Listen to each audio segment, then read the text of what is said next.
نحمده ونستعينه ونستغفره ونعوذ بالله من شرور أنفسنا ومن سيئات أعمالنا من يهده الله فلا مضل له ومن يضلل فلا هادي له وأشهد أن لا إله إلا الله وحده لا شريك له وأشهد أن محمدا عبده ورسوله يا أيها الذين آمنوا اتقوا الله حق تقاته ولا تموتن إلا وأنتم مسلمون يا أيها الناس اتقوا ربكم الذي خلقكم من نفس واحدة وخلق منها زوجها وبث منهما رجالا كثيرا ونساء واتقوا الله الذي تساءلون به والأرحام إن الله كان عليكم رقيبا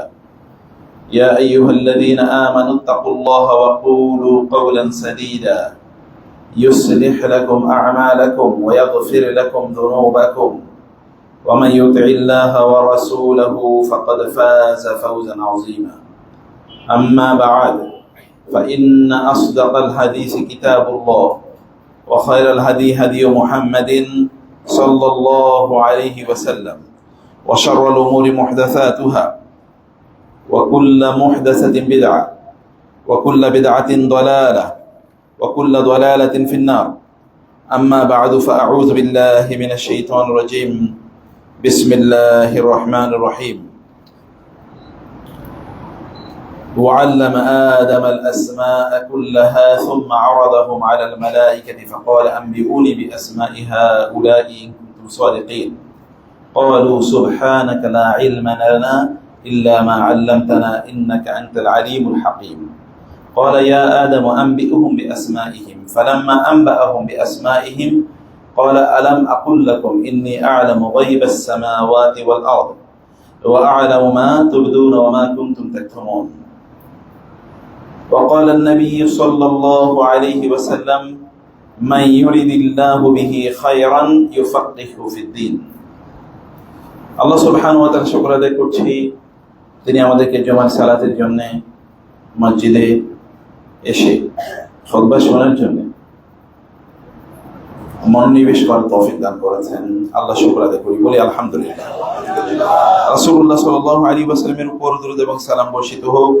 আল্লাহুম্মা সাল্লি ওয়া সাল্লিম ওয়া বারিক আলা নাবিয়িকা মুহাম্মদ আল্লাহুম্মা সাল্লি আলাইহি আল্লাহুম্মা বারিক আলাইহি। নবীজি সাল্লাল্লাহু আলাইহি ওয়াসাল্লাম একটি অসাধারণ উদাহরণ উল্লেখ করেছেন এবং এই উদাহরণটি সহিহুল বুখারী সহ অন্যান্য হাদিস গ্রন্থে উল্লেখ আছে। রাসূলুল্লাহ সাল্লাল্লাহু আলাইহি ওয়াসাল্লাম বললেন, মাসালু মা বাআসানি আল্লাহু বিহি মিনাল হুদা ওয়াল ইলমি কামাসালিল গায়থিল কাসীর। তিনি বললেন, আল্লাহ তাআলা আমাকে যে হেদায়েত এবং জ্ঞান দিয়ে পাঠিয়েছেন এটির উদাহরণ হলো ব্যাপক পরিমাণ বৃষ্টির মতো। আল গাইস আরবিতে এমন বৃষ্টি যে বৃষ্টিটি উপকারী, কারণ যে বৃষ্টিটি উপকারী না এটাকে কোরআনে অন্য ভাষায় ব্যবহার করা হয়, যেমন মাতার অথবা আর অন্য শব্দ ব্যবহৃত হয়েছে কোরআনে, কিন্তু যেটা উপকারী মানুষের জন্য কল্যাণকর এটাকে গাইস বলা হয়েছে। তো রাসূলুল্লাহ সাল্লাল্লাহু আলাইহি ওয়াসাল্লাম বললেন, আল্লাহ তাআলা আমাকে যে জ্ঞান এবং যে হেদায়েত দিয়ে পাঠিয়েছেন মানুষের কাছে তার উদাহরণ হলো উপকারী বৃষ্টির মতো। যখন বৃষ্টি আসে তখন ফাকানা ফাসাবা আরদান, কোন একটা জমিনকে এই বৃষ্টি সিক্ত করে, কোন একটা জমিনে এই বৃষ্টিটা পড়ে কোন একটা এলাকায়, আর ওইখানকার মাটি তিন রকম হতে পারে। ফাকানা মিনহা নাকিয়াতান, মানে ওইখানকার কিছু মাটি হয় এতটা ভালো উন্নত যে সেই মাটি কি করে, কাবিলাতিল মা, এই বৃষ্টিটাকে গ্রহণ করে। ফাআমবাতাত আল কালা ওয়াল খুশবাল কাসীর, এবং এর কারণে সে অনেক ফল এবং ফসল উৎপাদন করে, অনেক ঘাস উৎপাদন করে। মাতাআল লাকুম ওয়া লিআনআমিকুম, তোমরাও খাবে, তোমাদের পশু পাখিরাও খাবে, তোমাদের পশু এবং জন্তু জানোয়ার যেগুলো আছে সেগুলো খাবে। এইরকম উৎপাদন করে আকাশ থেকে আগত এই বৃষ্টি। এমন কিছু মাটি আছে যে মাটিটা এতটা ভালো, এতটা উন্নত যে মাটি এই পানিটা গ্রহণ করে, সেটা চুষে নেয় এবং সে উৎপাদন করে এমন কিছু যেটা মানুষের জন্য উপদায়ক এবং অন্যান্য পশু পাখি যারা আছে সেগুলোর জন্য উপকারী। এবং 2 নম্বর হচ্ছে ওয়াকানা মিনহা আজাদিবু, এখানে এমন কিছু মাটি আছে যে মাটিটি ঠিক প্রথমটার মতো এতটা উন্নত না, কিন্তু এটা উন্নত। এবং সেটা কি করে? সেই আমসাকাতিল মা, এটা পানিটা নিজে নিয়ে কোনো কিছু উৎপাদন করতে পারে না, কিন্তু পানিটাকে জমা করে রাখে। ফাআনাফা আল্লাহু বিহা আন-নাস, অতঃপর এই মাটিটি এই পানিটাকে যে জমা করে রেখেছে, ফলে এই পানি নিয়ে অন্যান্যরা কি করে? ফাশারিবু ওয়া সাকাউ ওয়া যারাউ, লোকেরা এই পানি এখান থেকে জমা হয়ে থাকে কোন একটা পুকুরের মতো অথবা খালের মতো, নদীর মতো, সেখানে পানিটা জমা হয়ে থাকে। এই ভালো পানি, আসমান থেকে আগত পানি, কারণ আল্লাহ তাআলা আসমানের পানিকে কি বলছেন? মাআন মুবারাকা অথবা মাআন তাহুরা, শারাবান তাহুরা। আল্লাহ বলেছেন মাআন মুবারাক, আসমান থেকে আমি মোবারক বরকতময় পানি নাযিল করি, বৃষ্টির পানিটা বরকতওয়ালা। এবং এই কারণে আপনি জানেন নবীজি সাল্লাল্লাহু আলাইহি ওয়াসাল্লাম যখন বৃষ্টি আসতো, তখন তিনি কি করতেন? তার জামাটা একটু উন্মুক্ত করে দিয়ে তার শরীরে বৃষ্টির পানি লাগাতেন এবং তিনি বলতেন এটা মাত্র আল্লাহর কাছ থেকে এসেছে, ফ্রেশ, এর মধ্যে কোনো কি নাই, অপবিত্রতা নেই। অপবিত্রতা এটাকে এখন স্পর্শ করতে পারেনি, এটা বারাকাপূর্ণ এবং এর মধ্যে রোগের নিরাময় আছে, বরকতময়। মাআন তাহুরা, এটা পবিত্র পানি আল্লাহ তাআলা উল্লেখ করেছেন। তো তহুর মানে হচ্ছে যেটা পবিত্র করে, কেবল নিজেই পবিত্র করে না, তা পবিত্র করে। সে কারণে এর মধ্যে কল্যাণ আছে এই পানির মধ্যে। যাই হোক, এই পানিটা যখন কোনো কিছু, এক ধরনের মাটি আছে, এই পানিটা গ্রহণ করে, এরপরে পানিটাকে প্রিজার্ভ করে, সংরক্ষণ করে, এরপরে লোকেরা এখান থেকে পানি নেয়, নিয়ে তারা খায়, তারা খাওয়ায় তাদের পশু পাখিকে, এবং তারা ফসলের জন্য ব্যবহার করে। এই এই এই জায়গায় কিন্তু কোনো উৎপাদন হয় না, ফসল হয় না। কিন্তু আরেকটা জায়গায় কি, ওই পানির কারণে ওই জমিনেই ফসল হচ্ছে। আপনারা জানেন যে বাংলাদেশে এমন অনেক জায়গা আছে যেখানে বৃষ্টির পানির কারণে কি হয়? বৃষ্টির পানি দিয়ে ফসল হয়। অনেক সময় আমাদের দেশেও দেখতাম বৃষ্টির সময় কি হতো? ফসল হতো, অন্য সময় কিন্তু ওই ফসল হতো না। বৃষ্টির পানির মাধ্যমেই, কারণ পানি কেনা বা পানি সেচ দেয়া এটা তো এখনো কি দামি জিনিস, এখানে এখনো প্রচুর পরিমাণ খরচ হয়। কিন্তু আকাশ থেকে আগত পানি এমনিতেই বরকতপূর্ণ, আবার এই পানি কি পবিত্র, ফলে এটা উৎপাদনে খুবই সহায়ক। এটা দ্বিতীয় প্রকারের মাটি। অতঃপর রাসূলুল্লাহ সাল্লাল্লাহু আলাইহি ওয়াসাল্লাম বললেন আরেক প্রকার, ওয়া আসাবাত মিনহা তা'iফাতান উখরা, এই যে আকাশ থেকে আগত পানি, এটা আরেক ধরনের মাটিতে পড়ে, এই মাটিটা পানিটাকে সংরক্ষণ করে না, আবার এটা উৎপাদন করে না, এটা কোনো কিছু উৎপাদন করে না। যেমন ধরুন মরুভূমি, সংরক্ষণ করে না, কোনো কিছু উৎপাদন করে না। এটা ইন্নামা হিয়া কিয়ানুন, রাসূলুল্লাহ সাল্লাল্লাহু আলাইহি ওয়াসাল্লাম বলে এটা হচ্ছে কিয়ান, মানে এটা হচ্ছে একটা এক ধরনের পচা গলা ডোবার মতো, অথবা এমন একটা শক্ত এরিয়া যেখানে পানি প্রিজার্ভ হয় না, এখানে কোনো উৎপাদন, প্রচন্ড শক্ত, অথবা বালিওয়ালা, এখানে কোনো কিছু উৎপাদন হয় না, পানিও এখানে টিকে থাকে না, পানিও প্রিজার্ভ করা হয় না। এবং বলেন লা তুমসিকু মাআন ওয়া লা তুমবিতু কালাআন, এটা পানিও প্রিজার্ভ করে না, আবার এটি কোনো ফসল উৎপাদন করে না। রাসূলুল্লাহ বলেন ফাযালিকা মাসালু মান ফাকিহা ফিদ-দীন, এটি হচ্ছে ওই ব্যক্তির উদাহরণ যেই ব্যক্তি, আমি যে জ্ঞান নিয়ে আসলাম, যে হেদায়েত নিয়ে আসলাম, আমি যে জ্ঞান, নলেজ যেটা আমি নিয়ে এসেছি, এই উদাহরণ হলো ওই নলেজের উদাহরণ, ওই জ্ঞানের উদাহরণ। একদল লোক আছে যারা আমি যে জ্ঞান এর কথা বলি, আমি যে জ্ঞান তাদের কাছে দেই, এই জ্ঞানটা তারা প্রিজার্ভ করে, তারা নিজেরা উপকৃত হয়, অন্যদেরকে উপকৃত করে। আরেক দল লোক আছে তারা এই নলেজটা প্রিজার্ভ করে, নিজেরা উপকৃত হয় না, কিন্তু অন্যরা উপকৃত হয় এর মাধ্যমে। বহুত লোক দেখবেন এমন অনেক আছে। আবার এমন কিছু লোক আছে যারা এই জ্ঞান থেকে না নিজেরা উপকৃত হয়েছে, না অন্য কাউকে উপকৃত করেছে। উদাহরণটা কি আপনাদের কাছে ক্লিয়ার? এখন বলুন, আমরা কোন ক্যাটাগরির হতে চাই? আমরা কি ঘুমাইতে চাই? ঘুমাতে চাই নাকি বলেন? কারণ অনেকে ঘুমাইতেছেন, আমি তো দেখতেছি। কারণ অনেকের জুমার দিন সবচেয়ে ভালো ঘুম হয়, এর চেয়ে ভালো ঘুম তার রাতেও হয় না। কারণ কি? কারণ হচ্ছে যিনি বলতেছেন ওনার কথা ঘুমের মতন, শুনলেই ঘুম আসে, এরকম নাকি? বিবেককে জাগ্রত করেন। আমরা কোন ক্যাটাগরি? নবী সাল্লাল্লাহু আলাইহি ওয়াসাল্লাম যে জ্ঞান এর কথা আমাদেরকে বলেছেন, এই জ্ঞানটা আমরা কতটুকু ধারণ করছি? আমরা কি তাদের মতো যারা এই জ্ঞান অর্জন করে উপকৃত হচ্ছি?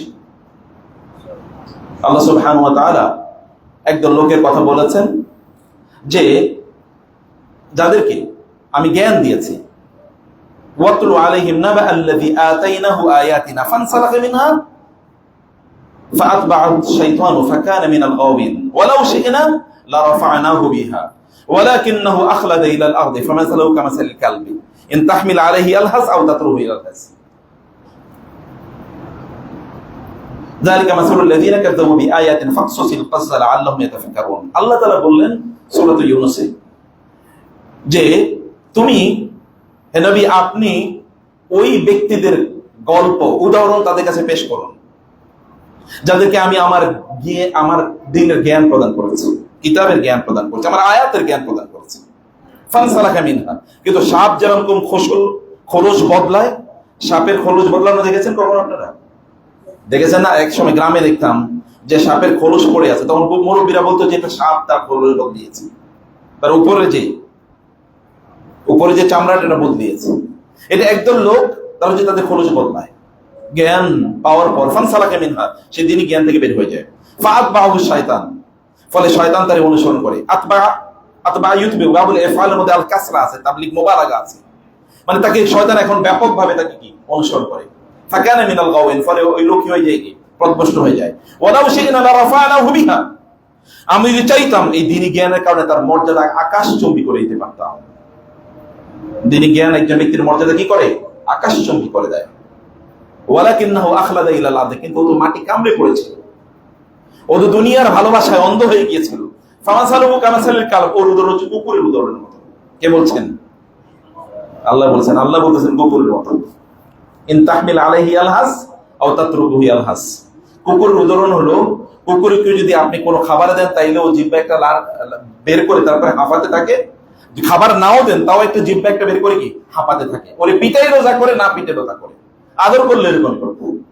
যালিকা মাসালুল কওমিল লাযীনা কাযযাবু বিআয়াতিনা, এরা হচ্ছে ওই সকল ব্যক্তিদের উদাহরণ যার জ্ঞান আছে কিন্তু সে জ্ঞান অনুসারে তারা চলে না, তারা অস্বীকার করে আমার আয়াতগুলোকে। They understand this is my signs of my existence, and these are indications that they should worship me, believe in me.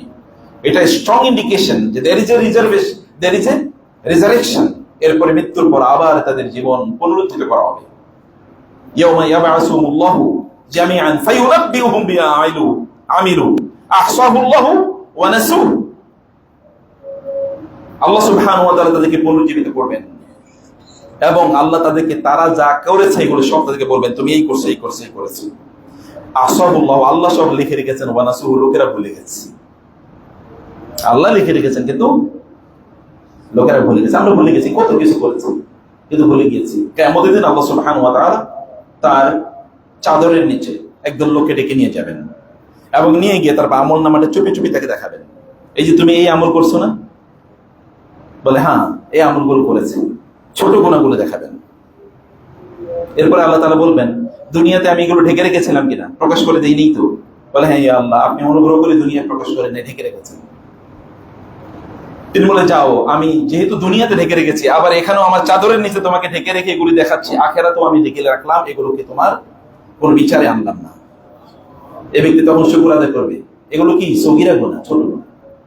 এবার তাকে আমল নামা দেওয়া হবে, সে আমল নামা খুঁজে বলবে, আল্লাহ এখানে তো একটা কবিরা গুনাহ ছিল, কবিরা, এখানে তো একটা কবিরা গুনাহ ছিল, এখানে কবিরা গুনাহ ছিল, এখানে কবিরা গুনাহ ছিল, এগুলো কই? আল্লাহ বলবেন, আমি যেমন তোমার সগীরা গুনাহ, ছোট গুনাহগুলো আমি ঢেকে রেখেছি, বড় গুনাহগুলো ঢেকে রেখেছি, যাও সব আমি মাফ করে দিলাম।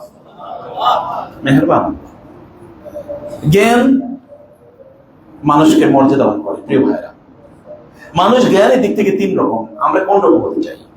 একদল লোক তার জ্ঞানের কথা শুনে এটাকে আত্মস্থ করে, এটাকে আমল করে এবং অন্যের কাছে তারা এটাকে পৌঁছে দেয়। রুব্বা মুবাল্লাগিন আও আমিন সামিঈন বাল্লিগু আন্নী ওয়ালাউ আয়া, যা শুনেছে, যে এখানে যা শুনে যাচ্ছেন, এগুলো নিজেরা কেবল আত্মস্থ করে নিজেরা আমলই না, এগুলো অন্যদের কাছে পৌঁছে দিতে হবে, এগুলো অন্যদের কাছে পৌঁছে দিতে হবে। এই দায়িত্ব আমাদের। এটা হচ্ছে উম্মাহ তাফসীরিয়া, এটা হচ্ছে মিশনারি উম্মাহ। আমরা এখন মুসলমানদের মিশনারি না হয়ে খ্রিস্টানদের মিশনারি হয়ে গেছে, কারণ আমরা ছেড়ে দিচ্ছি, এখন ওরা ওটা নিয়েছে। আপনি দেখবেন বহু খ্রিস্টান বাংলাদেশেও আছে, বাড়ি হয়তো ইটালি, ফ্রান্স অথবা পর্তুগাল অথবা আমেরিকার কোন, মানে ইউরোপের কোন একটা দেশ, কিন্তু এখানে এসে বরিশালে 30 বছর আছে কোন একটা গির্জা, অথবা পঞ্চগড়ে 40 বছর বসবাস করছে, অথবা হিলটেক্সে 60 বছর আছে, সব ছেড়ে চলে এসছে, বিয়ে শাদী নাই, কিছু নাই, এখানে এসে তাবলিগ করে। কিসের তাবলিগ?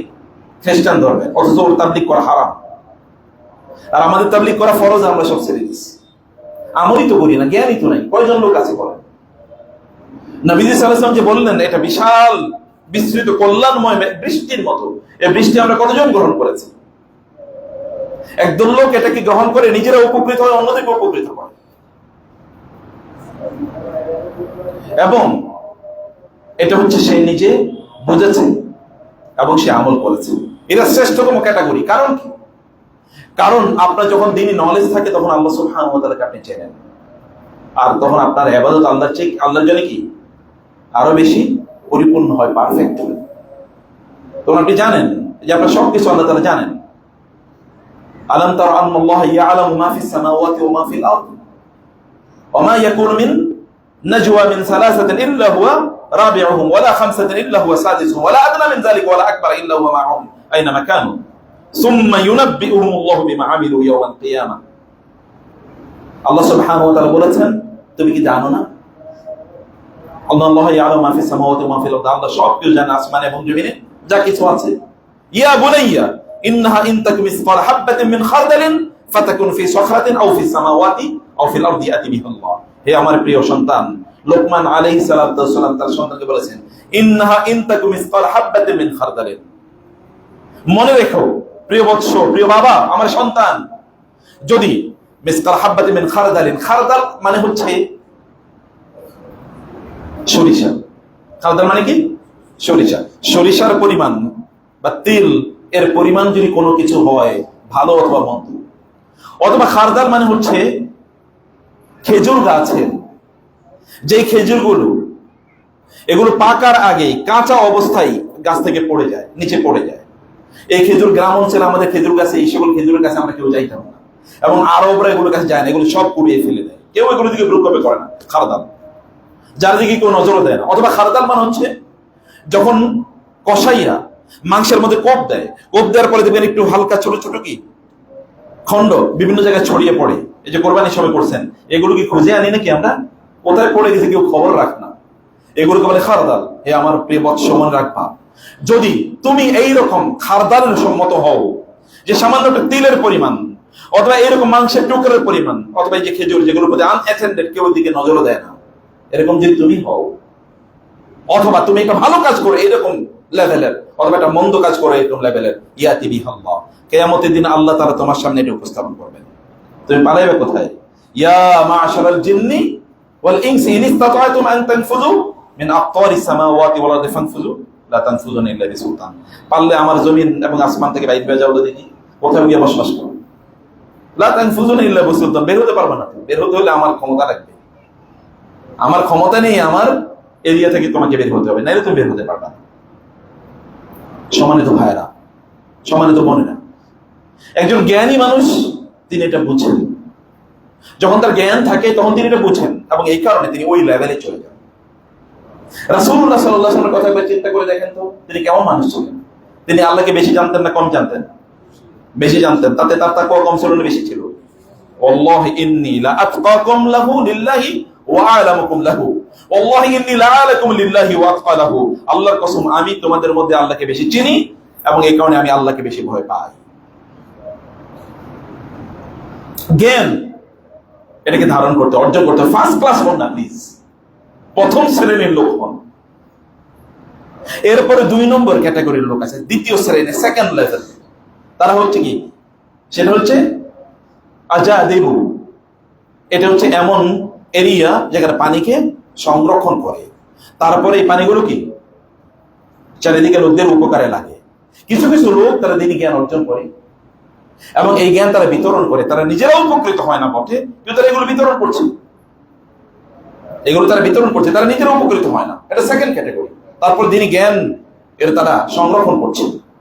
এটা আপনি মনে করেন না যে এরা একেবারে আমল করেন, এটা কম আমল করে।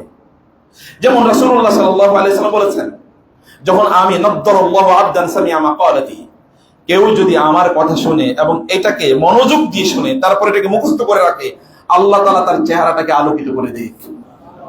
এটা কার জন্য দোয়া করছেন রাসূলুল্লাহ সাল্লাল্লাহু আলাইহি ওয়াসাল্লাম? যারা দ্বীনি জ্ঞান অর্জন করে। এবং এই কারণে গোটা পৃথিবী জুড়ে আমি দেখেছি যারা দ্বীনি জ্ঞান সত্যিকার অর্থে অর্জন করেছে এবং আমল করেছে, এদের চেহারা মুক্ত থেকে আলো ঝরে, নূর ঝরে। আমি দেখেছি গোটা পৃথিবী জুড়ে চেহারা সাদা হওয়ার ইস্যু না, চেহারা থেকে আলো ঝরা, নূর ঝরা। আপনারা দেখবেন এমন অনেক লোক আছে যারা দ্বীনি জ্ঞান অর্জন করে না এবং দ্বীন প্র্যাকটিসও করে না, এদের চেহারার দিকে তাকালে মনে হচ্ছে মাত্র জাহান্নাম থেকে বাইরে হয়ে আসছে। চেহারা কালো কালো এরকম, মানে হচ্ছে যেন পোড়া পোড়া দাগ গোটা চেহারা আছে, এরকম অবস্থা। এটা পাপের। রাসূল সাল্লাল্লাহু আলাইহি ওয়াসাল্লাম বলেছেন, ইযা আযনাবা ইবনু আদম যামবান, যখন বনি আদম কোন একটা অপরাধ করে, নুকিতাত ফি কলবিহি নুকতাতুন সাওদা, তখন তার কলবে আল্লাহ তাআলা একটা কালো সিল মেরে দেন। এবং কালো সিল মারতে মারতে গোটা অন্তর কালো হয়ে যায়, গোটা চেহারা কালো হয়ে যায়।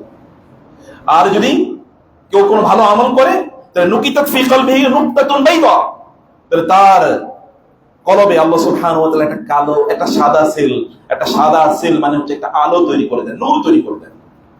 আল্লাহু নূরুস সামাওয়াতি ওয়াল আরদি মাসালু নূরিহি কামিশকাতিন ফিহা মিসবাহ আল মিসবাহু ফি জুজাজা আয-জুজাজাতু কাআন্নাহা কাওকাবুন দুররিয়্যুন ইউকাদু মিন শাজারাতিন মুবারাকাতিন যাইতুনাতিন লা শারকিয়্যাতিন ওয়ালা গারবিয়্যা ইয়াকাদু যাইতুহা ইউযি'ু ওয়ালাউ লাম তামসাসু নার নূরুন আলা নূর। এটা নূর তো আপনার অন্তরে এমনি আছে। এটা নূর কিসের নূর? ঈমানের নূর। ফিতরাতুল্লাহি আল্লাতী ফাতারান নাস আলাইহা, আল্লাহ কিন্তু একটা নূর দিয়ে তৈরি করেছেন মানুষকে। এবং এই কারণে মুশরিকদেরকেও কাফেরদেরকেও যদি আপনি জিজ্ঞেস করেন, মান খালাকাস সামাওয়াতি ওয়াল আরদা লা ইয়াকুলুনা আল্লাহ, আসমান এবং জমিনের সৃষ্টিকারী কে? তারা বলবে কি? আল্লাহ। কারণ আজ পর্যন্ত কেউ দাবি করছে আমি জমিন বানাইছি? আপনার কথা বুঝেন নাই, আওয়াজ নাই কেন? আজ পর্যন্ত কেউ বলেছে আমি জমিন বানাইছি? আজ পর্যন্ত কেউ দাবি করেছে আমি আসমান বানিয়েছি? কেউ দাবি করেছে আমি একটা মশা বা মাছি বানিয়েছি? কেউ দাবি করে নাই। তার মানে একজন সৃষ্টিকর্তা আছে, এটা তারা জানে এবং তারা সেটা বিভিন্ন নামে বলে। প্রবলেম তো এখানে না। আল্লাহ তাআলাকে সৃষ্টিকর্তাকে হিসাবে স্বীকার করলে সব সমস্যার সমাধান। মুশরিকরা তা স্বীকার করে নাই? মক্কার লোকেরা কি তা করতো না? তারপরে তো কি ইয়া আইয়ুহাল কাফিরুন, আল্লাহ তাআলা তাদেরকে বলেছেন হে কাফেররা, হে মুশরিকরা।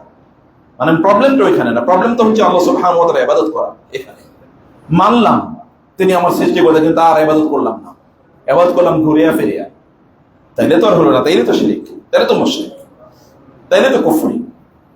সম্মানিত ভাইরা বোন, আল্লাহ সুবহানাহু ওয়া তাআলা তিনি মানুষকে যখন সৃষ্টি করেছেন তখন তার অন্তরে নূর দিয়ে তৈরি করেছেন। এবং এই কারণে প্রত্যেকের অন্তরে নূরটা আছে, ওটা একেবারে প্রায় অ্যাবাউট টু, মানে একেবারে নিভে যায় এরকম একটা অবস্থা। আরেক দলের লোকের অন্তরে সেই ঈমানটা আছে, এই ঈমানের সাথে এসে আরেকটা নতুন ওই ঈমানের আলো আছে, এখানে এসে আরেকটা আলো যোগ হয়। সেই আলোটা কিসের আলো? এই যে জ্ঞানের আলো, কোরআনের আলো, সুন্নাহর আলো। এবং এই কারণে তার অস্তিত্বের মধ্যে কেবল চারিদিকে কি আলো থাকে, আলো। আল্লাহ বলেছেন, আল্লাহ রাসূল বলেছেন, নাদ্দারাল্লাহু আবদান, আল্লাহ তার ওই বান্দার চেহারাটাকে আলোকিত করেছে, অথবা আলোকিত করুক, যে আমার কথা শুনেছে, মনোযোগ দিয়ে এটাকে শুনেছে, তারপর এটাকে মুখস্থ করেছে, এরপরে মানুষের কাছে পৌঁছে দিয়েছে। ফারুব্বা মুবাল্লাগিন আও আমিন সাবিঈন, কারণ যারা শুনেছে এরকম হতে পারে, যারা শুনেছে এরা যাদের কাছে পৌঁছে দিয়েছে, তারা এই যারা শুনেছে তাদের চেয়ে বেশি বুঝেছে। বুঝেন না আমার কথা? যারা হাদিস বর্ণনা করেছে তার চেয়ে ইমাম বুখারী রাহিমাহুল্লাহ অনেক বেশি বুঝেছে, তার চেয়ে ইমাম আবু হানিফা, ইমাম শাফি, ইমাম মালিক, ইমাম আহমদ ইবনে হাম্বল, অথবা বড় বড় তাফসীর ইবনে তাইমিয়া, ইবনে কাইয়্যিম অনেক বেশি বুঝেছে। কারণ হচ্ছে তারা এটা নিয়ে গবেষণা করেছে। আল্লাহ তো সবাইকে একরকম দেন না, ওই যে এর এক উদাহরণ দিলাম, সবাইকে আল্লাহ সুবহানাহু ওয়া তাআলা একরকম দেন না। অনেক মানুষ তার জ্ঞান বিতরণ করে, কিন্তু তার জ্ঞান বিতরণ তার মধ্যে যতটুকু ইম্প্যাক্ট তৈরি করে, অন্যের মধ্যে তার চেয়ে অনেক বেশি ইম্প্যাক্ট তৈরি করে, এবং তিনি তার চেয়ে অনেক বেশি কি উপকৃত হন এর মাধ্যমে। দ্বিতীয় ক্যাটাগরি। আর তৃতীয় ক্যাটাগরি হলো কি? এটা পতিত ভূমির মতো, এটা মরুভূমির মতো, না জ্ঞান তার উপকার দিল, না সেই উপকার অন্য কাউকে জ্ঞানের মাধ্যমে দিল। আমরা কোন ক্যাটাগরি হতে চাই? কোন ক্যাটাগরি হতে চাই বলেন?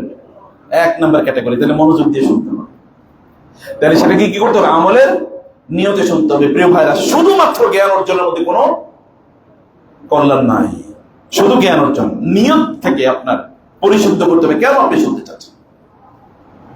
এবং আল্লাহর কসম, যে ব্যক্তি জ্ঞান অর্জন করেছে আমলের নিয়তে, আল্লাহ সুবহানাহু ওয়া তাআলা তার জ্ঞান প্রতিদিন বাড়িয়ে দিয়েছেন, এবং এতে তার জ্ঞান বাড়ে, এতে তার জ্ঞান বাড়ে। প্রিয় ভাইরা, জ্ঞান বোনেরা, জ্ঞান মানে আমরা কিন্তু আল্লাহর জ্ঞানের কথা বলছি, শরীয়তের দ্বীনের জ্ঞানের কথা বলছি, আমরা অন্য জ্ঞানের কথা বলছি না। অন্য জ্ঞানের মর্যাদা আছে, জ্ঞান যদি হয় তাহলে তার মর্যাদা আছে, কিন্তু শরীয়তের জ্ঞান, দ্বীনের জ্ঞান, সেই জ্ঞান এটি মর্যাদাপূর্ণ হওয়ার জন্য এতটুকুই যথেষ্ট। আল্লাহ তাআলা তার নিজকে জ্ঞানী বলে উপস্থাপন করেছেন কোরআনে, বলেছেন না, ইন্নাল্লাহা সামিউন আলিম, ইন্নাল্লাহা সামিউন বাসীর, আল্লামুল গুয়ুব, আলিমুল গায়বি ওয়াশ শাহাদা, ইন্নাহু আলিমুম বিযাতিস সুদূর, আলা ইয়ালামু মান খালাকা হুয়াল লাতীফুল খাবীর, আলাম তা'লাম আন্নাল্লাহা ইয়ালামু মা ফিস সামাওয়াতি ওয়া মা ফিল আরদ ওয়া ইয়ালামু সিররাকুম ওয়া জাহরাকুম ওয়া ইয়ালামু মা তুসিররুনা ওয়া মা তু'লিনুন। দেখেন কোরআনে বারবার আল্লাহ তাআলা তার নিজকে জ্ঞানী বলে উপস্থাপন করেছেন। আল্লাহ জ্ঞানী, আর মানুষ যদি জ্ঞানী হয় তাহলে লেভেলটা কেমন হয় চিন্তা করে দেখেন। আল্লাহর মর্যাদায়, আল্লাহর সিফাতে, আল্লাহর গুণে গুণান্বিত, আল্লাহর গুণে গুণান্বিত এটা সাধারণ কোনো ইস্যু না। আল্লাহর গুণে গুণান্বিত হওয়া এটা সাধারণ কোনো ইস্যু না। এই জন্য হাদিসে এসে তাখাল্লাকু বিআখলাকিল্লাহ, তোমরা আল্লাহর আখলাকে, আল্লাহর চরিত্রে তোমরা কি নিজেদেরকে ভূষিত করো, আল্লাহর চরিত্র, আল্লাহর যে আখলাক এটা তোমরা অর্জন করো। আল্লাহ তাআলা এই কারণে কোরআনে বারবার আল্লাহর সিফাতের কথা বলেছেন, ওয়ালিল্লাহিল আসমাউল হুসনা, আল্লাহর উত্তম বা গুণবাচক নাম আছে। এই গুণবাচক নাম কেন আল্লাহ রিভিল করেছেন? এই জন্য যেন আমরা এই সকল গুণবাচক নামের মাধ্যমে আমরা যেন গুণ অর্জন করি, এই গুণগুলো যেন আমাদের নিজেদের জীবনে থাকে। প্রিয় ভাইরা, আল্লাহ সুবহানাহু ওয়া তাআলা জ্ঞানী, এতটুকু কি যথেষ্ট না যে আমাদের জ্ঞান অর্জন করার জন্য? তারপরে আল্লাহ সুবহানাহু ওয়া তাআলা এমন কোন নবী রাসূল পাঠান নাই যাদেরকে আল্লাহ সুবহানাহু ওয়া তাআলা জ্ঞানী ভূষিত করেন নাই। সকল নবী রাসূলের কথা একটাই, আল্লাহ তাআলা কোরআনে বলেছেন যে তিনি তাদেরকে জ্ঞানী বানিয়েছেন। এবং জ্ঞান নবী রাসূলরা আসছে কি করেন? আসলে জ্ঞান বিতরণ করার জন্য, তারা জ্ঞান বিতরণ করার জন্য এসে। নবীজি সাল্লাল্লাহু আলাইহি ওয়াসাল্লামের ব্যাপারে আল্লাহ তাআলা কি বলেছেন কোরআনে বারবারই আপনি দেখবেন। আদম আলাইহিস সালামকে কেন ফেরেশতারা সিজদা করেছে কোরআনে বারবার দেখবেন স্টোরি বিভিন্ন জায়গায়।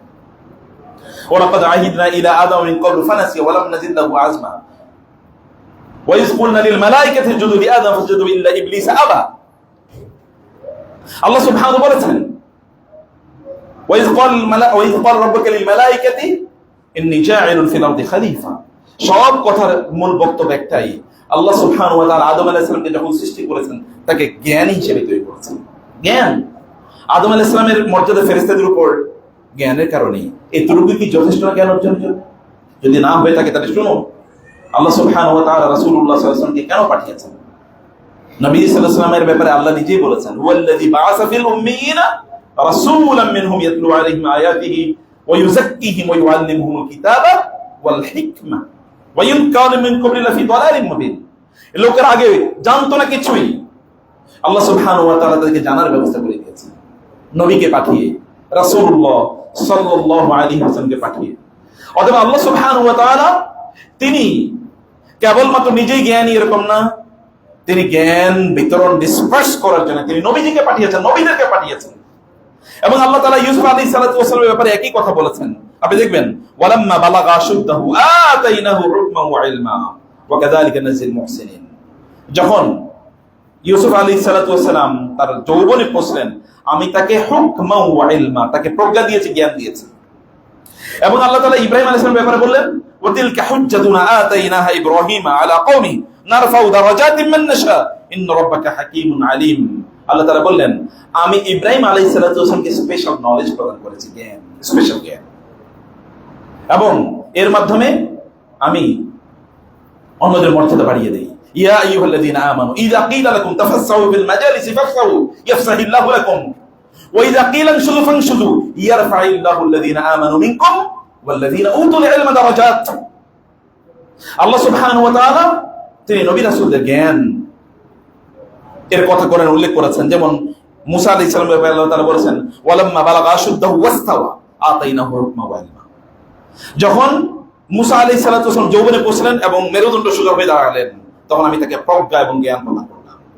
এবং আপনারা যারা যৌবন পেরিয়ে বার্ধক্যে আছেন, আপনি কি জবাব দেবেন আল্লাহর কাছে? জ্ঞান নাই। যারা যৌবনে আছেন তারা কি জ্ঞান দেবে, কি উত্তর দেবেন আল্লাহর কাছে? যে জ্ঞান অর্জন করছেন না, দ্বীনি জ্ঞান অর্জন করছেন না, অথবা আপনাদের সন্তানদেরকে দ্বীনি জ্ঞানের পথে হাঁটাচ্ছেন না, কি উত্তর দেবেন আল্লাহ তাআলা?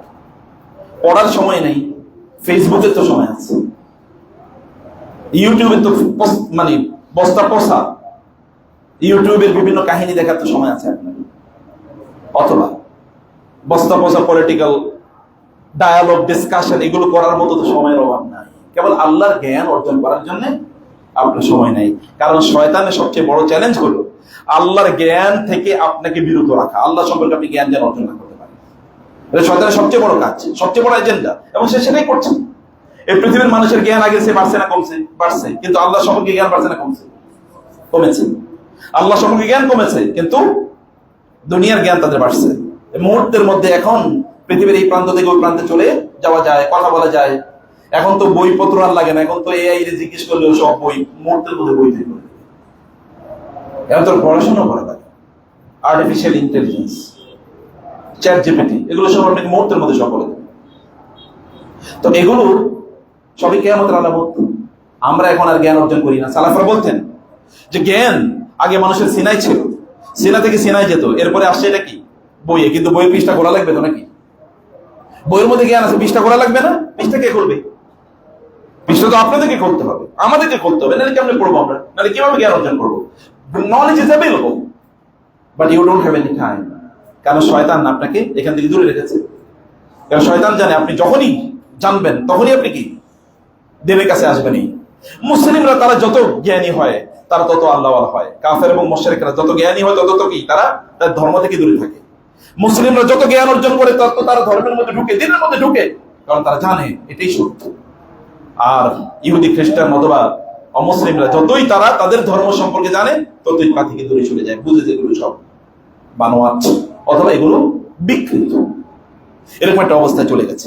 প্রিয় ভাইরা, দেখুন আল্লাহ সুবহানাহু ওয়া তাআলা নবী রাসূলদেরকে প্রশংসা করেছেন এবং তিনি তাদেরকে নির্বাচিত করেছেন। তাদেরকে তিনি সবচেয়ে বড় যেই উইপন, অস্ত্র দিয়েছেন, সে অস্ত্র নাম হলো নলেজ, জ্ঞান। সে জ্ঞানই তিনি তারা বিতরণ করেছেন মানুষের মাঝে। আসসালাতুকা তা'মুরুকা আন না'বুদা আন নাতরুকা মা ইয়া'বুদু আবাউনা আও আন নাফআলা ফি আমওয়ালিনা মা নাশা। এই শুআয়ব তুমি কি বলছো? তোমার এই দ্বীনি জ্ঞান, এর মাধ্যমে তুমি আমাদেরকে বলতেছো আমাদের বাপ দাদারা যার উপাসনা করতেছিল এগুলো সব বাদ দিয়ে কেবল তুমি যা বলতো তা করা, অথবা আমাদের সম্পদ আমরা যেমনি মনে চাই এমনি ব্যবহার করব, এটা বাদ দিয়ে তুমি যেমনি বলো এমনি ব্যবহার করব। কি বলো এটা? কি তোমরা কি পাগল নাকি? শোয়েব আলাইহিস বলছে তার চাচা, জ্ঞান না থাকলে মানুষ অপরাধের মধ্যে, পাপাচারের মধ্যে ডুবে যায়। আল্লাহ সুবহানাহু ওয়া তাআলা যারা জ্ঞানী তাদের মর্যাদার কথা কোরআনে কত পাতায় পাতায়, পৃষ্ঠায় পৃষ্ঠায় আল্লাহ সুবহানাহু ওয়া তাআলা জ্ঞানী ব্যক্তিদের মর্যাদার কথা কোরআনে আল্লাহ তাআলা উল্লেখ করেছেন। তিনি বলেন নাই যারা সম্পদশালী তারা জ্ঞান, তারা সবচেয়ে মর্যাদাবান, যারা ক্ষমতাশালী তারা সবচেয়ে মর্যাদাবান, যাদের চেহারা সুন্দর তারা সবচেয়ে মর্যাদাবান। ন, আল্লাহ সুবহানাহু ওয়া তাআলা বলেছেন যে যারা জ্ঞানী, ইয়ারফাউল্লাহু আল্লাযীনা আমানু মিনকুম ওয়াল্লাযীনা উতুল ইলমা দারাজাত, যাদের জ্ঞান আল্লাহ তাআলা দিয়েছেন আল্লাহ তাআলা তাদের মর্যাদা অন্যদের চেয়ে বাড়িয়ে দিয়েছেন। আল্লাহ তাআলা কি কোরআনে এই কথা বলেন নাই? ইন্নামা ইয়াখশাল্লাহা মিন ইবাদিহিল উলামা, আল্লাহকে সবচেয়ে বেশি ভয় পায় কারা? আর কে বলছে এই কথা? আল্লাহ বলতেছে। আর কোন টেস্টিমোনিয়াল দরকার আছে? আর কোন এভিডেন্সের প্রয়োজন আছে? আল্লাহ বলছেন আমাকে সবচেয়ে বেশি ভয় পায় তারাই যারা জ্ঞান অর্জন করেছে, যারা জ্ঞানী। প্রিয় ভাইরা, ফামান ইয়ামাল মিসকালা যাররাতিন খায়রান ইয়ারা ওয়া মান ইয়ামাল মিসকালা যাররাতিন শাররান ইয়ারা, যারা জ্ঞান আল্লাহ সম্পর্কে জানে তারা জানে প্রত্যেকটা জিনিসের জন্য আল্লাহকে জবাব দিতে হবে। সবকিছু, এভরিথিং ইজ বিং রেকর্ডেড। মা ইয়াকুনু মিন নাজওয়া সালাসাতিন ইল্লা হুয়া রাবিউহুম, আপনি তিনজন কোথাও সলা পরামর্শ করতেছেন, চতুর্থজন সেখানে কে? ওয়ালা খামসাতিন ইল্লা হুয়া সাদিসুহুম, পাঁচজন বসে বসে কোথাও গল্প করতেছে, অমুকের ধর্ম মারমু, অমুক জায়গায় লুট করবো, অমুকের সম্পদ নিয়ে যাবো, অমুক জায়গায় সাদাবাজি করবো। কে দেখেন না? মানুষ দেখে না, কিন্তু দেখে কে? আল্লাহ দেখে। ইল্লা হুয়া সাদিসুহুম ওয়ালা আদনা মিন যালিকা, এর চেয়ে তুচ্ছ, ওয়ালা আকবার, এর চেয়ে বড়, ইল্লা হুয়া মাআহুম আইনামা কানু, আল্লাহ তোমাদের সাথে আছেন তোমরা যেখানে আছো, কোথায় যাইবা? আল্লাহ সুবহানাহু ওয়া তাআলা সাথে আছেন। আলেমরা এটা জানেন, এবং এই কারণে সে আলেমরা ফিস সিররি ওয়াল আলানিয়া, প্রকাশ্যে এবং অপ্রকাশ্যে তারা আল্লাহকে ভয় পায়। এমনকি তাই না, আলেমরা তাদের অন্তরের দিক থেকে, আমি কিন্তু এর আগে বলছি আলেম এক নম্বর ক্যাটাগরির লোকেরা, তারা আল্লাহ সুবহানাহু ওয়া তাআলা জানে ইন্নাহু আলিমুম বিযাতিস সুদূর, তিনি জানেন ইন্নাহু আলিমুম বিযাতিস সুদূর। আলেমরা জানেন যে আল্লাহ সুবহানাহু ওয়া তাআলা অন্তরে কি আছে সেটাও জানেন, অন্তরে কি আছে সেটাও। ইয়াউমা তুবলাস সারাইর ফামা লাহু মিন কুওয়াতিন ওয়ালা নাসির, সেদিন সকল গোপন জিনিস ফাঁস হয়ে যাইব। ফামা লাহু মিন কুওয়াতিন ওয়ালা নাসির, কেউ বাঁচাতে পারবে না। ফামা লাহু মিন কুওয়াতিন ওয়ালা নাসির। যখন আল্লাহ সুবহানাহু ওয়া তাআলা বু'সিরা মা ফিল কুবুর, সেদিন ওয়াহুসিলা মা ফিস সুদুর, কবরে যারা আছে তাদেরকে উঠানো হবে, আর এখানে যে একটা কবর আছে অন্তরে যা ঢাইকা রাখছে এগুলো সব প্রকাশ করে দেওয়া হবে। অতএব তিনি তাও জানেন, তিনি তাও জানেন, কোনো কিছুই তার থেকে অস্পষ্ট নাই। ওয়ায়ালামু খাইনাতাল আয়ুন ওয়া মা তুখফি সুদুর, চোখ দিয়ে আমরা ইশারায় কোন দিকে কি বলছি সেটিও আল্লাহ সুবহানাহু ওয়া তাআলা তিনি জানেন। প্রিয় ভাইরা, যেহেতু আলেমরা যারা আল্লাহ সুবহানাহু ওয়া তাআলার এই অনুগ্রহ প্রাপ্ত, সে সকল ব্যক্তিরা যেহেতু আল্লাহ সুবহানাহু ওয়া তাআলা সম্পর্কে এমন জানেন, এই কারণে তারা ইবাদত, তাদের আল্লাহ সম্পর্কে ধারণার কারণে, জানার কারণে তাদের আমল বাহ্যত যদি কম হয়, কিন্তু এই সলিড তাকওয়ার কারণে আল্লাহ তাআলা তাদেরকে সর্বশ্রেষ্ঠ মর্যাদা প্রদান করবেন। আল্লাহ সুবহানাহু ওয়া তাআলা তাদের প্রশংসা করেছেন কোরআনে, হাল ইয়াস্তাবিল্লাযীনা ইয়ালামুনা ওয়াল্লাযীনা লা ইয়ালামুন, তোমরা কি মনে করো যারা জানে যারা জানে না তারা কি এক সমান নাকি আমার কাছে? আফা হুকমাল জাহিলিয়াতি ইয়াবগুন, তারা কি জাহিলি যুগের ফয়সালা তারা চায়? এটা তো জাহিলি যুগের না, এটা তো দ্বীন, ইসলাম, নলেজ এর যুগ, জ্ঞানের যুগ। এটা অজ্ঞতার যুগ না, এটা অন্ধকারের যুগ না। অজ্ঞতা এবং অন্ধকার দুটো সমান। এবং এই কারণে বাংলাদেশ সহ গোটা পৃথিবীতে কবর পূজারী, মাজার পূজারী, মুশরিক, কাফের, বেদাতি, এরা সবাই দেখবেন কি তারা দ্বীনি জ্ঞান সম্পর্কে তাদের নলেজই নাই।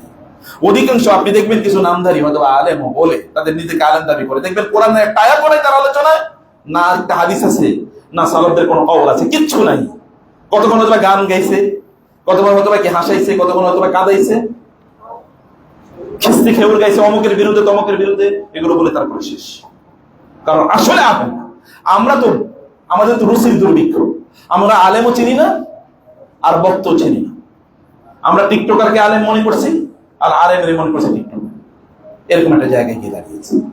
আলেম কোথায়? আলেম কি? আলেম কি? আলেম মানে কি? যিনি নিজের মধ্যে আমল নেই তার আলেম কে বলছে? আল্লাহ তো বলেন না, আপনি কেন বলেন? আল্লাহ তো বলেন না, আল্লাহ রাসূল বলেন না। আল্লাহ সুবহানাহু ওয়া তাআলা রাসূলুল্লাহ সাল্লাল্লাহু আলাইহি ওয়াসাল্লাম তিনি বলেছেন, একবার রাসূলুল্লাহ সাল্লাল্লাহু আলাইহি ওয়াসাল্লাম তিনি বাইরে ছিলেন, তিনি ঘরে ঢুকে দেখলেন, আসলেন, এসে দেখলেন যে এখানে কয়েকজন সাহাবী আছেন। তারা এসেছিলেন রাসূলুল্লাহ সাল্লাল্লাহু আলাইহি ওয়াসাল্লাম এর ইবাদত সম্পর্কে রাসূল সাল্লাল্লাহু আলাইহি ওয়াসাল্লামের স্ত্রীদেরকে জানার, মানে রাসূলকে জিজ্ঞেস করার জন্য। যেহেতু তিনি নাই, এই কারণে তারা রাসূলুল্লাহ সাল্লাল্লাহু আলাইহি ওয়াসাল্লাম এর স্ত্রীদেরকে জিজ্ঞেস করলেন। তারা তাদেরকে রাসূলের ইবাদত সম্পর্কে জানালেন। জানানোর পরে তারা বললেন, আইনা নাহনু মিনান নবী সাল্লাল্লাহু আলাইহি ওয়াসাল্লাম, হাদিসে সহিহ বুখারীতে এসেছে, কান্নাহুম তাকাল্লুহা, তারা রাসূল সাল্লাল্লাহু আলাইহি ওয়াসাল্লামের ইবাদতটাকে কম মনে করলো। এরপরে তারা বলল, এই ফাইনা নাহনু মিন রাসূলিল্লাহ সাল্লাল্লাহু আলাইহি ওয়াসাল্লাম, রাসূলের সাথে আমাদের কোনো তুলনা আছে? কারণ কি? কদ গুফিরা লাহু মা তাকাদ্দাম মিন যামবিহি ওয়া মা তাআখার, কারণ তার অতীত এবং ভবিষ্যতের সকল গুনাহ আল্লাহ মাফ করে দিয়েছেন। অতএব তার ইবাদত করলে কি আর না করলে, কিন্তু আমরা তো গুনাহগার মানুষ, আমাদের তো ইবাদত করাই লাগবে। তখন একজন বললেন, আম্মা আনা ফাআসুমুদ দাহরা, আমি এখন থেকে গোটা বছর রোজা রাখবো। আরেকজন বলল, ওয়া আম্মা আনা ফালা আনামুল লাইলা আবাদা, আমি এখন থেকে রাতে ঘুমাবো না, সারা রাত নামাজ পড়বো। আরেকজন বলল, ওয়া আম্মা আনা ফালা আতাজাওয়াজুন নিসা, এখন থেকে আমি বিয়ে শাদী কিছুই করবো না, আমি জঙ্গলে যাব এবং বৈরাগী জীবন যাপন করবো। নবীজি সাল্লাল্লাহু আলাইহি ওয়াসাল্লাম সবাই আসলেন এবং তিনি বললেন, আমি কি তোমাদেরকে এই কথা বলতে শুনিনি? তারা বললেন, হ্যাঁ। তিনি বললেন, তোমরা জানো আমি বিয়ে করেছি, আমার সন্তান আছে, স্ত্রী আছে, তাদেরকে সময় দিই, আমি বাজার করি এবং আমি রাতে ঘুমাই, ইবাদত করি, আমি রোজা রাখি এবং রোজা ভাঙি, এটাই আমার সুন্নাত। আমার এই লাইফস্টাইল থেকে যে বের হয়ে গেলে সে আমার উম্মতি না। বুজুর্গি কোথায়? কারণ আমরা তো বুজুর্গ খুঁজি কার জামা কাপড় ছিঁড়া, বুঝেন নাই? কার জামা কাপড় ছিঁড়া হয়েছে সবচেয়ে বড় বুজুর্গ।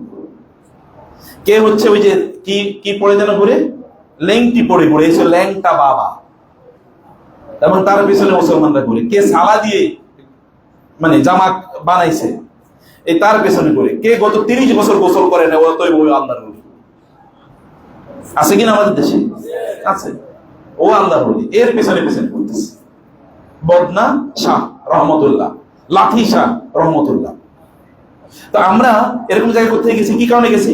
আপনি জানতে ইচ্ছা করলে লোকদের জ্ঞানের অবস্থাকে জিজ্ঞেস করে দেখেন, তাদের জ্ঞান কোথায় আছে? জ্ঞান নাই।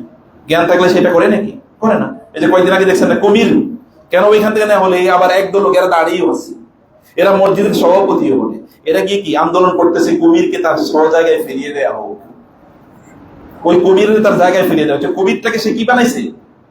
ওই কুমিরের তারা গড় বানাইছে, ওই কুমিরের ওরা পূজা করে। কোথায় গিয়ে পৌঁছে তাদের রুচি, দুর্ভিক্ষ। রাসূলুল্লাহ সাল্লাল্লাহু আলাইহি ওয়াসাল্লাম বলেন আমার লাইফস্টাইল এইটা, তুমি যে এখানে না থাকো, এই জায়গায় না, যদি তুমি আম্মু দিলে তখন তুমি কাফের হয়ে যাবে, মুশরিক হয়ে যাবে, মুবতালে বেদাতি হয়ে যাবে, তখন তুমি বেদাতে লিপ্ত হয়ে যাবে।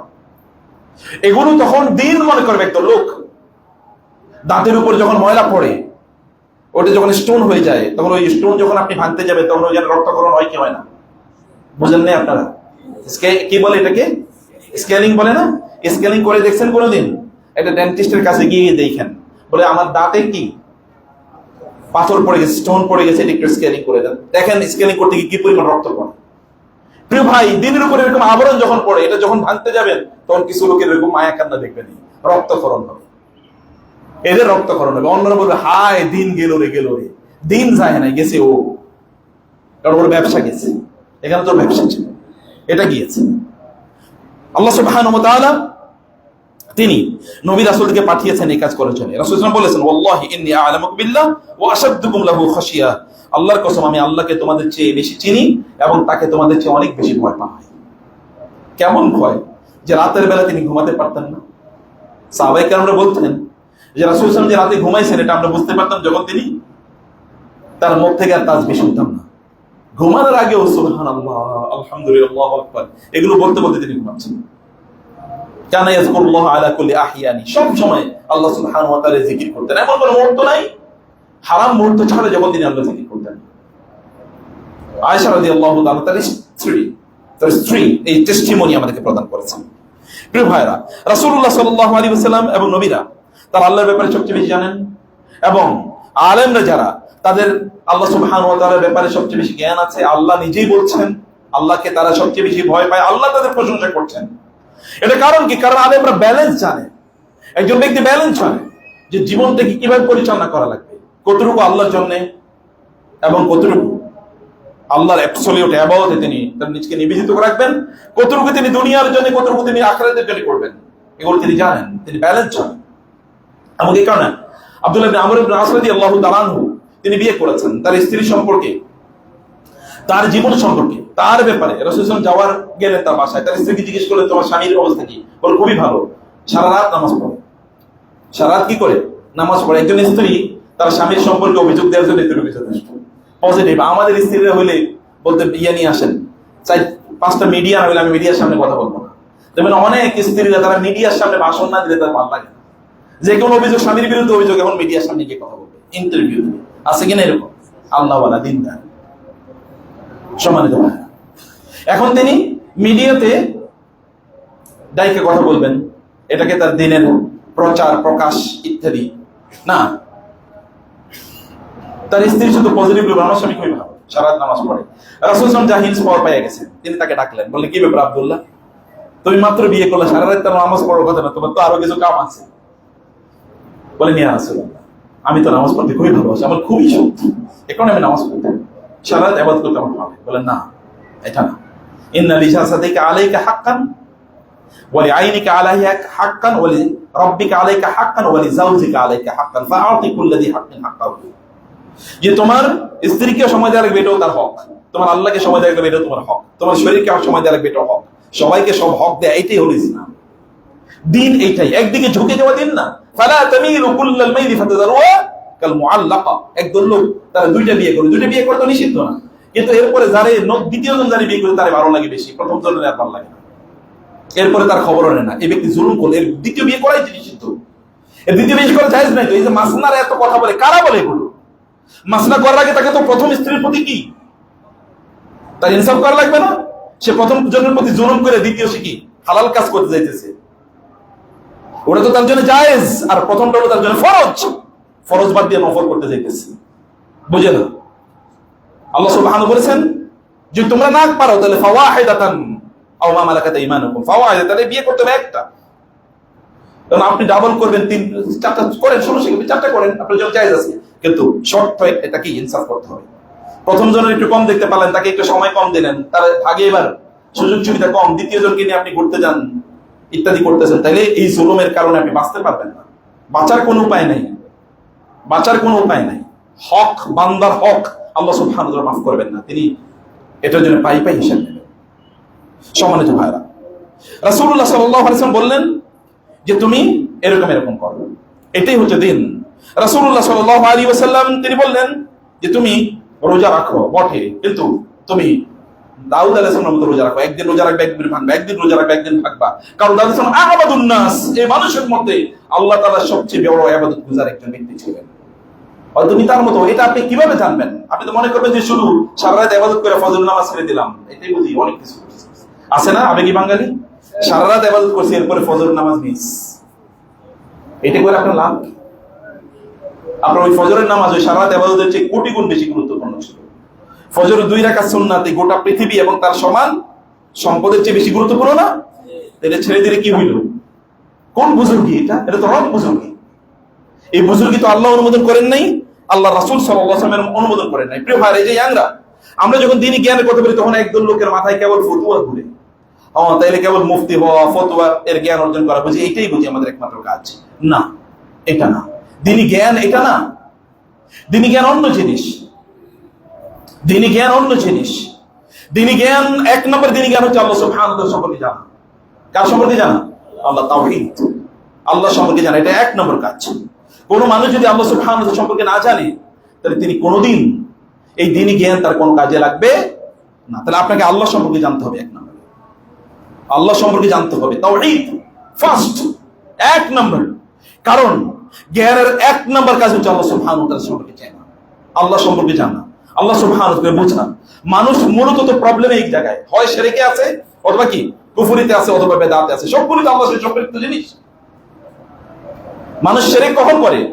যখন সে আল্লাহর ইবাদত করার জন্য অন্য কাউকে আশ্রয় হিসেবে গ্রহণ করে। কুফরি কখন করে? যখন আল্লাহকে অস্বীকার করে। বেদাত কখন করে? যখন যেই ইবাদত আল্লাহ আম শারাউ লাহুম মিনাদ দীনি মা লাম ইয়াযান বিহি আল্লাহ মা লাম ওয়াসা বিহি আল্লাহ মা লাম ইয়াযান বিহি আল্লাহ। আল্লাহ যে ইবাদতের অনুমোদন দেয় না, তুমি কি সেই ইবাদত করতে চাও? এই ইবাদত তোমাদের জন্য কে আবিষ্কার করলো?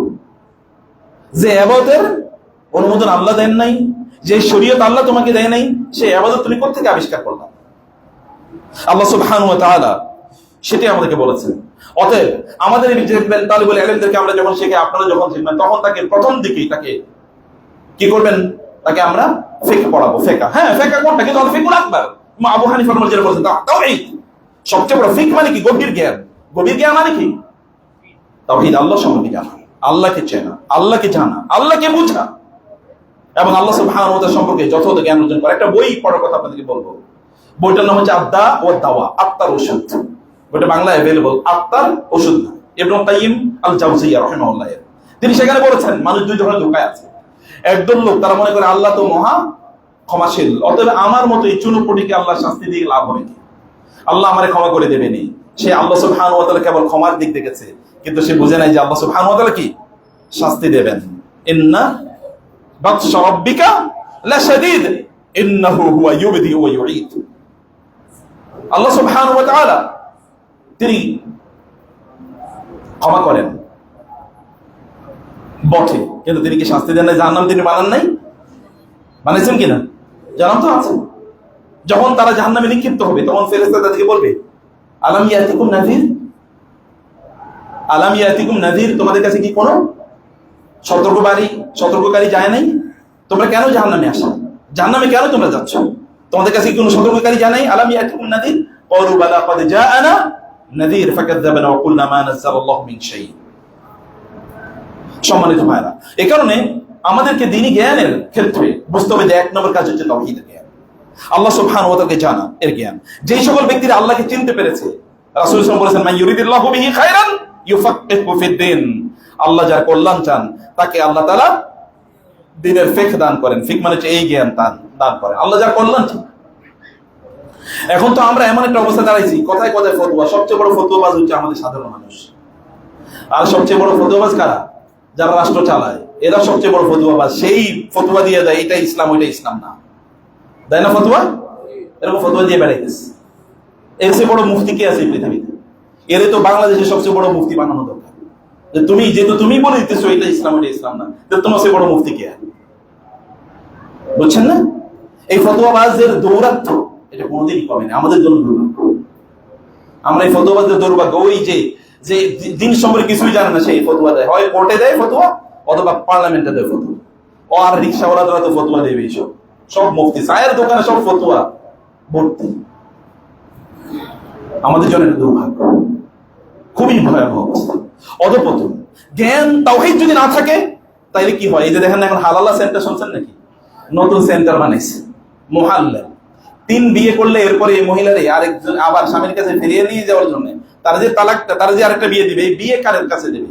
এই কারণে একদল পুরুষের কাছে সিবি চাইছে, আপনারা দেন, যে আপনারা বিয়ে কইরা চুক্তিবদ্ধ বিয়ে করে আবার ছাড়িয়ে দেবেন, এক রাতের জন্য বিয়ে করবেন এরপরে ছেড়ে দেবেন। এরপরে দেখা গেছে যে সিবি যারা দিচ্ছে এর মধ্যে প্রায় 900, 1000 সিবির মধ্যে প্রায় 900 হচ্ছে সব আলেম, তারা মুহাল্লা। কোথায় কি অধপতন করছে দেখছেন?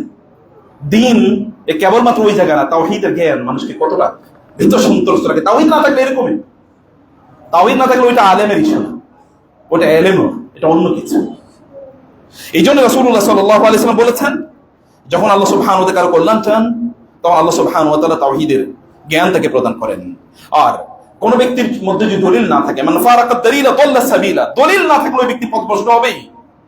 আপনি দলিল কোরআন এবং সুন্নাহ, মা ক্বালা ওয়া ক্বালা রাসূল, আল্লাহ এবং আল্লাহর রাসূল যা বলেছেন সেটাই আপনাকে জানতে হবে। ওয়ালাকাদ বাআসনা ফি কুল্লি উম্মাতির রাসূলান আন ইবুদুল্লাহ ওয়াত্তাকু ওয়াজতানিবুত তাগুত। আল্লাহ সুবহানাহু বলেছেন, আমি প্রত্যেক যুগে যুগে নবী রাসূল পাঠিয়েছি, কথা একটাই, যে তোমরা কেবল আল্লাহর ইবাদত করবা, তোমরা তাগুতকে পরিত্যাগ করবা। এই সকল ইস্যুতেই আল্লাহ সুবহানাহু ওয়া তাআলা নবী রাসূলদেরকে পাঠিয়েছেন। সম্মানিত ভাইরা, লাস্ট যে কথাটি বলে আমি শেষ করতে চাই তা হলো, আল্লাহ তাআলা জ্ঞান অর্জনের জন্য এতটুকুই যথেষ্ট। ওই যুগের নবী, শ্রেষ্ঠতম নবী, ওয়ান অফ দ্য উলুল আযম মুসা আলাইহিস সালাতু ওয়াস সালামকে আল্লাহ সুবহানাহু ওয়া তাআলা পাঠিয়েছেন জ্ঞান অর্জন করার জন্য। পাঠান নাই? কার কাছে পাঠাইছেন? খিজির আলাইহিস সালামের কাছে। তো আমরা কারা? আমরা যে জ্ঞান অর্জন করার জন্য এক ফটো দেয় মসজিদও আগে আসতে পারি, অধিকাংশের উপরে এসেছে। যারা পড়েছে তারা কেন আসলো? এই খতীব খুতবা দেওয়া শুরু করলে, ভালো করে শুনুন, খতীব খুতবা দেওয়া শুরু করলে এরপরে তো ফেরেশতারা কি নাম লেখা বন্ধ করে দেয়। তাহলে বাকি যারা আসে এদের নাম লেখা আছে খাতায়? এই নাম লেখা যাদের নাই তারা আইসা কি হয়েছে? এই লোকগুলো কি এত ব্যস্ত ছিল যারা পরে এসছে? কি কাজে তারা ব্যস্ত ছিল? কে আমাদের চোখটা বন্ধ করে দেখেন, আল্লাহ জিজ্ঞেস করে তুমি কি কাজে ব্যস্ত ছিলে? এরপরে জবাব দেন তো, ইযা নুদিয়া লিস-সালাতি মিন ইয়াউমিল জুমআহ ফাসাউ ইলা যিকরিল্লাহি ওয়া যারুল বাই'আ। আযান দিয়েছে সব বন্ধ। আল্লাহ বলছেন, আল্লাহ আপনাদের সৃষ্টি করলেন, আল্লাযী হুয়া আমাতা ওয়া আহিয়া, আল্লাযী হুয়া আদহাকা ওয়া আবকা, ওয়াল্লাযী হুয়া আমাতা ওয়া আহিয়া, ওয়াল্লাযী হুয়া আকনা ওয়া আগনা, ওয়া আল্লাযী হুয়া ওয়া আন্নাহু রাব্বুশ শি'রা। আল্লাহ সুবহানাহু ওয়া তাআলা সবকিছুর মালিক, তিনি আপনাকে বানাইছেন, তিনি হাসান, তিনি কাঁদান, তিনি আপনাকে ধন দেন, তিনি আপনাকে ফকির বানান। তারে আপনি ভুইলা কোথায় জড়াইতেছেন? পরে আইছেন কেন? কি কারণে? নাম তো অলরেডি লিস্টে লেখা নাই, এর গায়েব লেখা, হাজির লেখা না। তাহলে এই আয়েশা কি দিছে? হ্যাঁ, আপনার হয়তো দায়িত্ব পালন শেষ হয়েছে, কিন্তু আপনি কোনো সওয়াব পাবেন না। সওয়াব যদি আল্লাহ দেন তাহলে তো তিনি ইবাদত না করলে দিতে পারেন, আমি জানি না, সেটি তিনিই জানেন। কিন্তু এতটুকু উপলব্ধি যদি মুসলমানদের তৈরি না হয়, এটা তো জ্ঞানের কারণে হয় নাই, নলেজ নাই, দিন সম্পর্কে কিছুই জানে না, দুনিয়া সম্পর্কে পণ্ডিত। ইয়ালামুনা যাহিরাম মিনাল হায়াতিদ দুনিয়া ওয়া হুম আনিল আখিরাতি হুম গাফিলুন ওয়া কওমা নূহিম মিন ক্বাবল ইন্নাহুম কানু হুম আযলামা ওয়া আতগা। আল্লাহ তাআলা বহু জাতিকে ধ্বংস করে দিয়েছেন, নূহ আলাইহিস সালামের মতো জাতি 950 বছর দাওয়াতি কথা শুনছে, তারপরেও কি তাদের কোনো চেতনা তৈরি হয়নি। আমরাও দেখেন কত বছর খুতবা শুনছি, কোনো চেতনা তৈরি হয়নি। মসজিদে আগে আসবো জুমার দিন, একটা দিন, সেটাও বুঝি না, সেদিন আগে আসা ফরজ। প্রিয় ভাইরা, আল্লাহ সুবহানাহু ওয়া তাআলা এটা এক নম্বর। মুসা আলাইহিস সালামের মতো নবী তিনি জ্ঞান অর্জন করার জন্য সফর করেছেন। তাহলে সফর আপনাকে করতেই হবে, কমপক্ষে মসজিদে সফর করেন, কবে একজন আলেমের কাছে যান, তাকে বলেন যে এটার বিষয় কি, জিজ্ঞেস করুন। সাহাবায়ে কেরামদের কথা দেখেন না, কোরআনে বারবার আসছে ইয়াসআলুনাকা, তারা আপনাকে প্রশ্ন করে, ওয়া ইযা সাআলাকা, যখন আপনাকে প্রশ্ন করবে। সাহাবায়ে কেরামের বৈশিষ্ট্য ছিল তারা প্রশ্ন করে, ফাসআলু আহলা যিকরি ইন কুনতুম লা তা'লামুন, জানতে হলে জিজ্ঞেস করতে হবে, জিজ্ঞেস করতে হবে সলিড কোয়েশ্চন, যেটা দরকার এগুলো জিজ্ঞেস করতে মানুষকে, যেটা মানুষের জন্য প্রয়োজন, কল্যাণ করে, এগুলো মানুষকে জিজ্ঞেস করতে হবে। আদারওয়াইজ কোনো লাভ হইব না। এই জীবন এটা গরু ছাগলের জীবন, এগুলো কোনো লাভ নাই, মইরাই দেখেন কি হয়। যারা মরছে তাদের খবর নিয়ে দেখেন। আপনার চেয়ে কম গুরুত্ব, কম ব্যস্ত তারা ছিল না। আপনার চেয়ে কম ব্যস্ত যারা মারা গেছে তারা কম ব্যস্ত ছিল না। গিয়ে দেখেন কত মহা শক্তিশালী লোকেরা, কত শক্তিশালী, কত রাজা বাদশা, তাই না? মহারাজা পড়ে আছে কবরে। ওই কবরে কে আছে এটা খবরও কেউ নেয় না। মানুষ পাড়ে যায়, গরু ছাগল ওখানে পেশাব পায়খানা করে, এরকম বহুত আছে। লাস্ট প্রিয় ভাইরা, তাহলে আল্লাহ তাআলা বলেছেন ওয়ামা কানা লিল মুমিনিনা ওয়ামা কানা আল মুমিনুনা লিয়ানফিরু কাফা ফালাউলা নাফার মিন কুল্লি ফিরকাতিন মিনহুম তায়ফাতুন লিয়াতাফাক্কাহু ফিদ-দীনি ওয়া লিয়ুনজিরু কওমাহুম ইযা রাজাউ ইলাইহিম লাআল্লাহুম ইয়াহদারুন। আল্লাহ তাআলা বললেন তোমাদেরকে যুদ্ধ করতে হবে মুসলমানরা। যুদ্ধ দুই প্রকার, একটা হলো শত্রুদের বিরুদ্ধে যুদ্ধ করা, আর একটা হলো কি নফসের বিরুদ্ধে যুদ্ধ করা। নফসের বিরুদ্ধে যুদ্ধ করা এক নম্বর কাজ, সেটা কি দিয়ে করবেন? জ্ঞান। ফালাউলা নাফার মিন কুল্লি ফিরকাতিন মিনহুম তায়ফাতুন লিয়াতাফাক্কাহু ফিদ-দীন, কেন তোমাদের মধ্যে একদল তারা দ্বীনি জ্ঞান অর্জন, এর গভীর জ্ঞান অর্জন করার জন্য, আল্লাহ সম্পর্কে ভালো করে জানার জন্য, কেন তারা ঝাঁপিয়ে পড়লো না যুদ্ধের ময়দানে? জ্ঞান অর্জনের যুদ্ধ। ওয়ালিয়ুনজিরু কওমাহুম ইযা রাজাউ ইলাইহিম, এরপরে জ্ঞান অর্জন করার পর তারা তাদের লোকজনের কাছে ফিরে আসবে এবং বলবে লাআল্লাহুম ইয়াহদারুন, যেন তারা সতর্কতা অবলম্বন করে। সাহাবায়ে কেরাম রাদিয়াল্লাহু তাআলা আনহুম, একটা সাহাবায়ে কেরাম রাসূলের কাছে আসতেন। মালিক ইবনে আল-হুয়াইরিস একদল এই যে ইয়াংদেরকে বলছি, রাসূলের কাছে আসলেন। 20 দিনের মতো রাসূলের কাছে থাকলেন। রাসূল সাল্লাল্লাহু আলাইহি ওয়াসাল্লাম বুঝলেন যে এদের বাড়িতে যাওয়া দরকার। তিনি বললেন যাও, বাড়িতে যাও, তোমরা আমার কাছ থেকে যা শিখেছো এগুলো মানুষের কাছে, এগুলো ডিসপার্স করো, ডিস্ট্রিবিউশন করো, এগুলো মানুষের কাছে এই জ্ঞান বিতরণ করো। মুআয ইবনে জাবাল রাদিয়াল্লাহু তাআলা, তিনি ইয়েমেনি সাহাবী, রাসূল সাল্লাল্লাহু আলাইহি ওয়াসাল্লাম তাকে ইয়েমেনে পাঠাইছেন। আবু মুসা আল-আশআরী ইয়েমেনি সাহাবী, তাকে ইয়েমেনে পাঠাইতে যাও, সেখানে মানুষের কাছে জ্ঞান বিতরণ করো। এক নম্বর ফালিয়াকুন আউওয়াল মান তাদউহুম ইলাইহি শাহাদাতু লা ইলাহা ইল্লাল্লাহ, এক নম্বর যে জিনিসটা থেকে জানাবা তা হলো আল্লাহ সম্পর্কে, আল্লাহ তাওহীদ। এটা সম্পর্কে আগে মানুষকে দাওয়াত দাও। আবু মুসা আল-আশআরী একই কথা বলেছেন। রাসূলুল্লাহ সাল্লাল্লাহু আলাইহি ওয়াসাল্লামের কাছে যারা এসেছেন তারা দ্বীনি জ্ঞান অর্জন করার জন্য এসেছেন। এরকম অসংখ্য ঘটনা হাদিসের কিতাবগুলোতে এসে। সাহাবায়ে কেরাম রাদিয়াল্লাহু তাআলা আনহুম, যেমন আবু আইয়ুব আল-আনসারী রাদিয়াল্লাহু তাআলা আনহু, তিনি মিশরে গেছেন উকবা ইবনে আমির রাদিয়াল্লাহু তাআলার কাছে। মিশরে তিনি চলে গেছেন, উকবা ইবনে আমর মদিনা সাহাবী, মিশরে চলে গেছেন। তার কাছে তিনি একটা হাদিসের কনফার্মেশনের জন্য জানছেন। তিনি হাদিসটা জানেন। আবু আইয়ুব আল-আনসারী কে?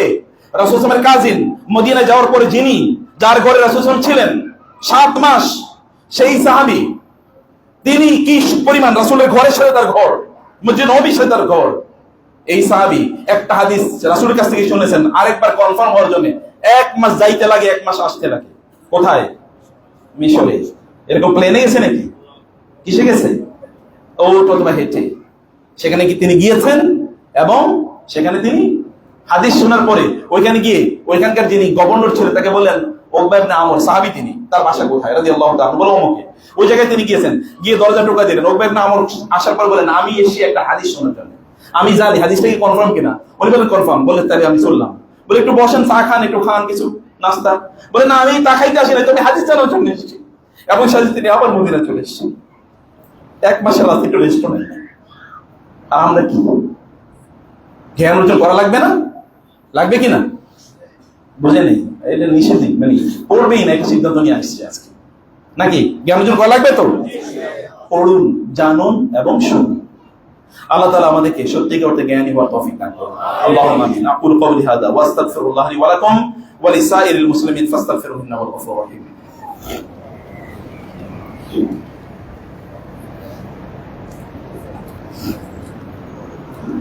ইন্নাল হামদুলিল্লাহ والصلاة والسلام على رسول الله وعلى آله وصحبه ومن والاه أما بعد فأعوذ بالله من الشيطان الرجيم بسم الله الرحمن الرحيم إن الله وملائكته يصلون على النبي يا أيها الذين آمنوا صلوا عليه وسلموا تسليما اللهم صل على محمد وعلى آل محمد كما صليت على إبراهيم وعلى آل إبراهيم إنك حميد مجيد اللهم بارك على محمد وعلى آل محمد كما باركت على إبراهيم وعلى آل إبراهيم إنك حميد مجيد اللهم أعز الإسلام والمسلمين